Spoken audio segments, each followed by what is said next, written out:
So this morning my dad passed away at 86 years old. Um, the reason why I want to talk about him today is because he was the one who led me down this path that I am, that started this YouTube channel concerning the salvation of Israel. He and my mom started off, were both Amish when they got married. My grandfather on my dad's side was an Amish preacher. He has one brother that's living today that's still an Amish preacher, and then there were two others that were Amish preachers as well. Well, my dad was not an ordinary Amishman. He was an extremely hard worker, and he did not think the ways, his thought processes were not like the other Amish folks. He always questioned everything. That got him into trouble.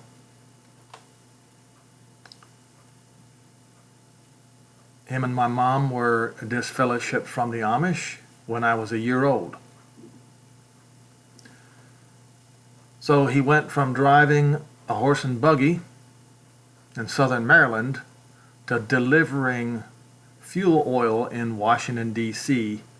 in just a matter of a couple of months. Delivering fuel oil with a tractor trailer, tanker trailer.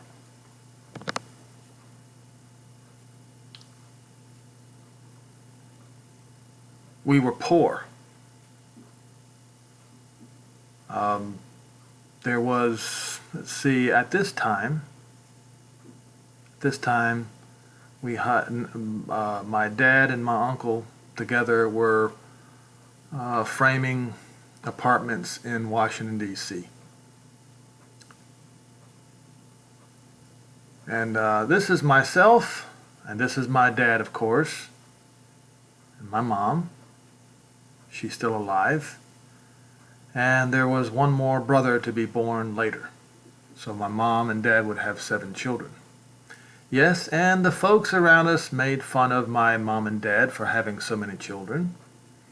And when they left the Amish, they joined a Seventh-day Sabbath church, and they also ridiculed my mom and dad for having so many children.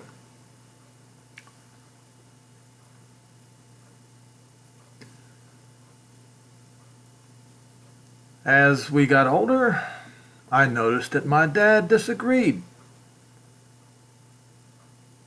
more and more and more with this congregation that him and my mom had joined. And when I became an adult, at about 30 years old, they disfellowshipped him. And then they summarily disfellowshipped me. Nobody else. So he and I would travel to another Seventh-day congregation, and we would talk to them about the salvation of Israel. Yeah, this goes all the way back to my early 30s, folks. I'm 58. And apparently we disrupted their little order. They promised that they would never disfellowship anybody. They thought themselves to be more liberal, as they say. And one day they told us, look, every time you come here, you come with both guns blazing. And then we asked them, what is so offensive about what we are talking about?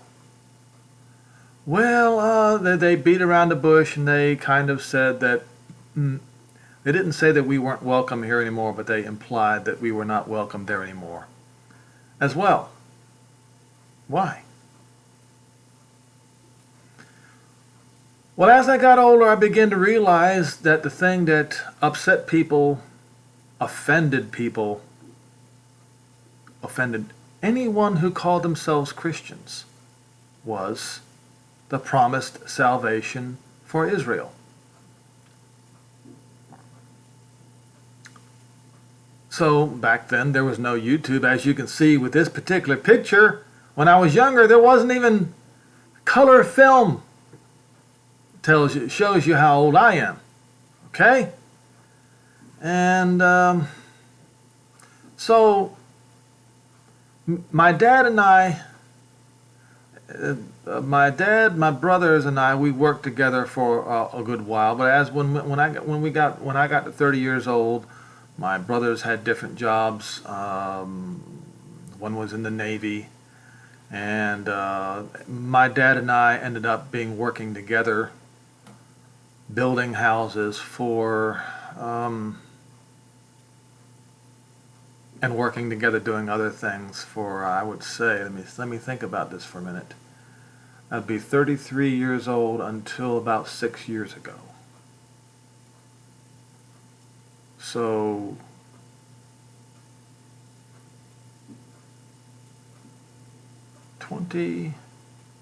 close to 20 years. We were together every day, talking about these things, talking about Israel's redemption. But him and I did not understand that the name that Christianity was using, because the Amish used the German version of, and as they say, Jesus. And one day my dad told me, he says, "Henry, you know that the real name is," he said it like this, Yeshua. And I initially gave a response to him, and I said, yes, in Hebrew. But in Greek it is this. And he didn't say anything more to me.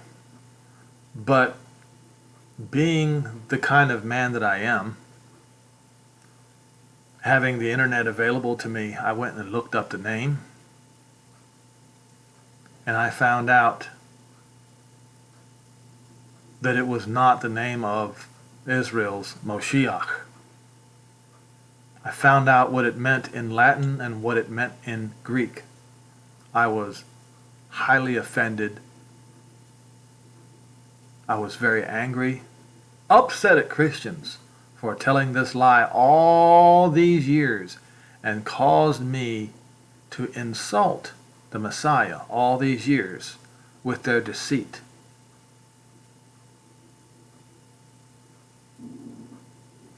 So my dad and I immediately went to the lake, and we baptized each other in the name of Yehoshua.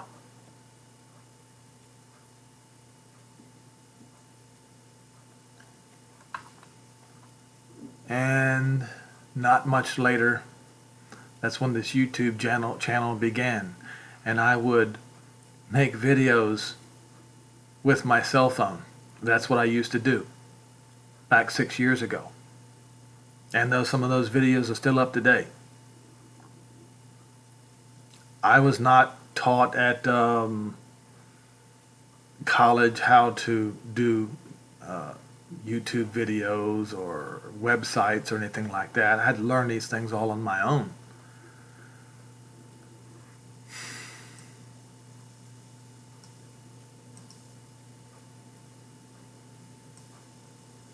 This is my dad, I would say probably about 10 years ago, holding neighbor's child.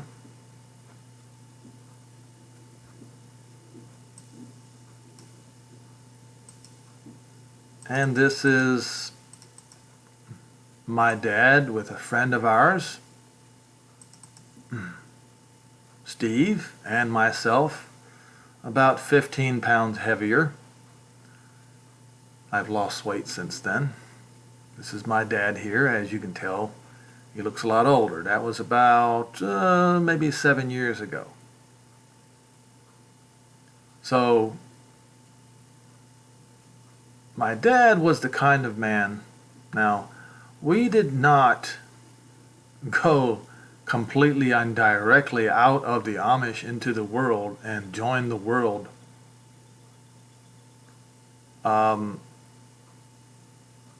Totally.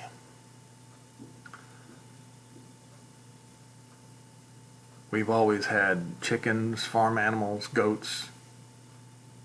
There were times we had some cows. We never got meat from the store ever, ever. We would hunt for our meat. We had our goats. We had our chickens. That was our meat. That was our supply of meat. We didn't buy eggs from the store. I can't remember buying anything from the store except maybe some brown sugar and a little bit of white sugar. And that was it. 7 children. Air conditioning? No. The house that we lived in, when my dad and my uncle came into a little bit of money, we had like 400 acres split between the two of them, and my mom and dad had a nice house up on a hill. 2-car garage. The house had air conditioning, but we never used it. Even when it was 110 degrees outside. Never used it. We did not use electricity or fuel oil to heat the house. We would always cut wood and have it seasoned and cured outside. And we had 2 wood stoves in the house to keep the house warm. This is how we lived. And my dad wouldn't use, when we moved to North Carolina, my dad and mom refused to even use the air conditioning except for 2 bedrooms upstairs where it got really hot. And they had a window unit in each one. And only, I would say, about 6 or 7 years ago did they have air conditioning in the whole house. As obviously they were getting old, and I wanted to make sure that they were living comfortably. This is the way he taught us to live. To never be, how do I say this? Addicted to the government, to be attached to the world, so to speak. You see, the Amish folks, they always mistrusted government because the government mistreated the Amish just like they mistreated the Jews. I've done some videos concerning how badly the Catholics and the Protestants mistreated the Amish. They treated them exactly like Jews. In the old days, the Amish were actually Sabbath keepers. And my dad knew this, and some of the Amish do know this. And actually, some of the Amish, including my uncle, my great uncle, his name is Rufus Hostetler. Well, he's passed away now. But he told my cousin that there are some Jews in the family. It's a woman, and her name was Gerber. Well, that same woman happens to be in my family tree as well. Many Amish have that phenomenon, that scenario, that Jew in their family tree. Many of them do. I in my mom's Kaufman and Byler book, it talks about how when they came over from Switzerland via the Dutch ships, I think it was from Alsace, France. There was one boy who was orphaned, a Jewish boy who was orphaned, who one of my family in the family tree back then adopted.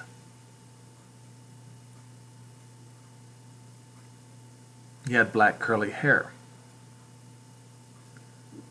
There are many stories like this because when the Amish left Switzerland, the Swiss threw as many of the unwanteds that they could find, including Jews, on those ships. Charming Polly, and I can't remember what the other ship was called. I think Charming Nancy, something like that. So Jews were thrown on those ships equally as unwanted as the Amish. Now, my dad and my mom, when we were very, very young,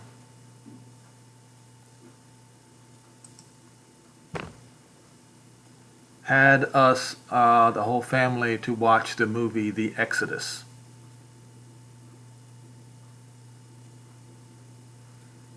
And of course, we were impressionable children.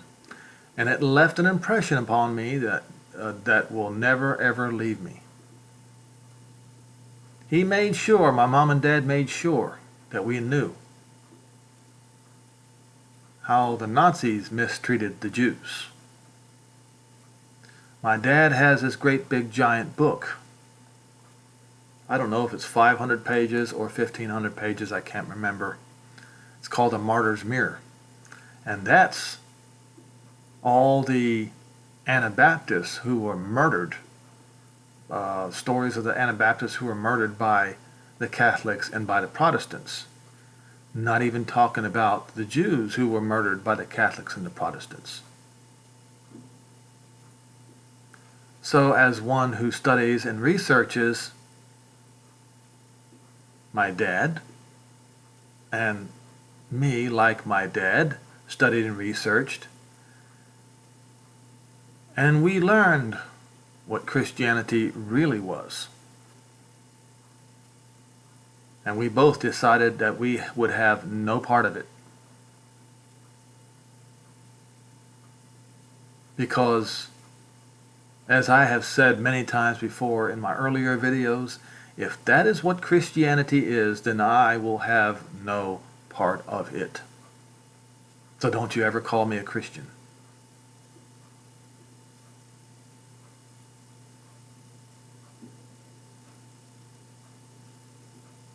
I would prefer to be called a Nazrim.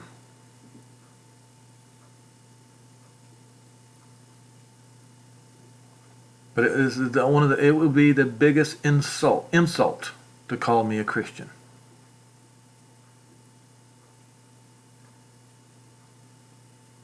So today, as I have done while my dad was still alive,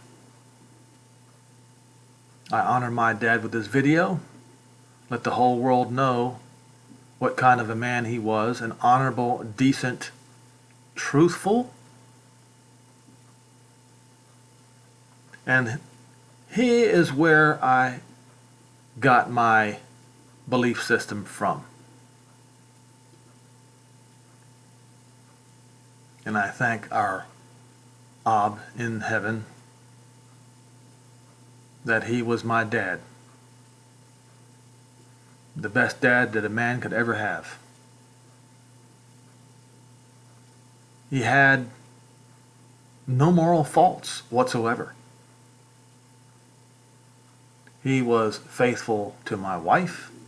He was faithful to his wife until death. He never had a drinking problem, never had a drug problem. When he was an Amishman, he liked to smoke the pipe, but when he quit being Amish, he quit smoking the pipe. He quit smoking. He had no moral issues. He refused to use curse words.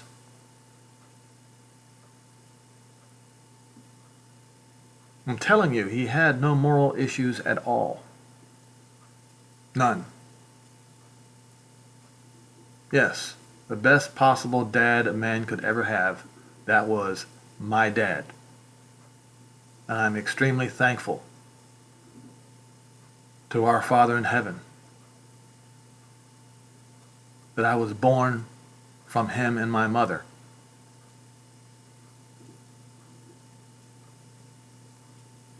So I think that's the end of this video. Hopefully I have covered everything. I don't want to make it too long, but this is me honoring my dad at his death.